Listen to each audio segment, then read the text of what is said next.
I know people, and I'm sure that you know people, maybe you are one of these people, who are so violently opposed to being honest with themselves that if you try and ask them a question about a particular point, let's say that they've been drinking excessively, and you ask them, are you okay? I see that you're drinking a lot. Is there something that I can do to help you, or is there an issue? Is what's going on? That they, in response to that, would, for example, cut you out of their life, because even though they know that they are drinking excessively, they know there is a problem, they don't want to face it for whatever the reason is. And for a long while, I was thinking to myself, how could someone be so blatantly ignorant to the truth? To just, why can they not just face themselves? Why can they not just go, you know what, there's a problem. I need to address some aspects in my life so that I can stop living in this way. But the reality is that I do exactly the same thing with certain things in my life. I just don't like to admit to myself that I'm doing that. I have exactly that. I have moments of anger where I lash out, and afterwards I tell myself, no, you know what, it was just, you know what, it didn't, let me just forget it and don't. And if someone asks me about it, I'll just be like, no, I wasn't angry. No, I'm fine. It was just, oh, no. And that's the reality. I do exactly the same thing. Maybe not in the same areas of my life, or maybe not expressed in the same way, but it's the same dynamic, the same pattern, the same nature of the point. And coming to this realization, I thought to myself, you know what? The only reason that I'm reacting so intensely to this other person's unwillingness to consider being self-honest is that I do exactly the same thing in myself, and I am in exactly that same unwillingness in those moments to face myself. And at the very least, what I can do is I can take responsibility for me. I can take responsibility for those moments where I am blatantly ignorant of my self-honesty in that moment. That, yeah, I got angry, I lashed out, I fucked up. How can I not do that again in the future? Why did I get angry? Where did it come from? What's the nature of the anger? Was it trying to exert my will on something and make them submit and do what I want? Okay, well, why? And so on and so forth. So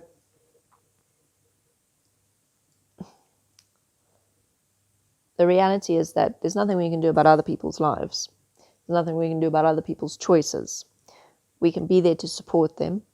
And if they're not ready, then they're not ready. There's nothing that I can do to make anyone else ready to face themselves. But what I can do is I can say, you know what?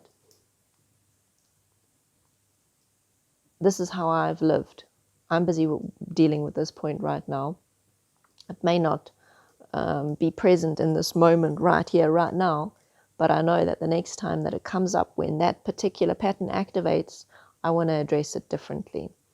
And I can share that with people. Maybe it plants a seed, maybe it doesn't. Maybe these people who are in this point, maybe they never want to see us again. And can't force them to. You can't force anyone to face themselves. The willingness has to be there.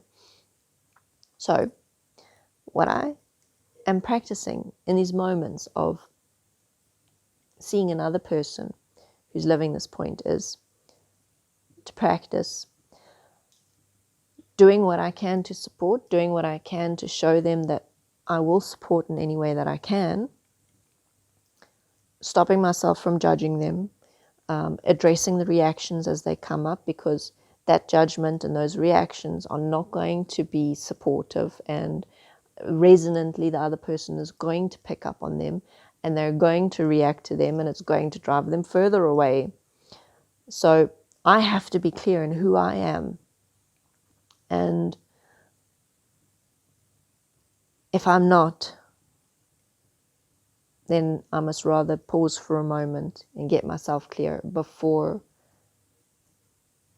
trying to say or do anything where my emotional state might influence the situation. And even if I'm 100% clear and standing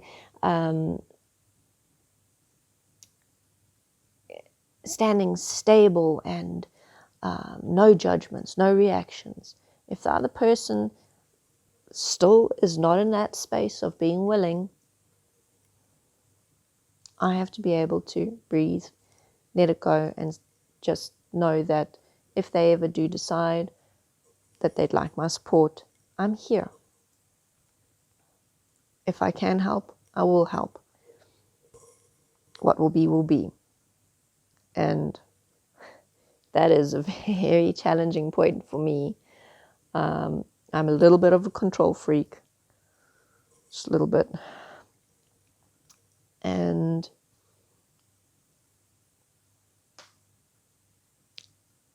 anyway,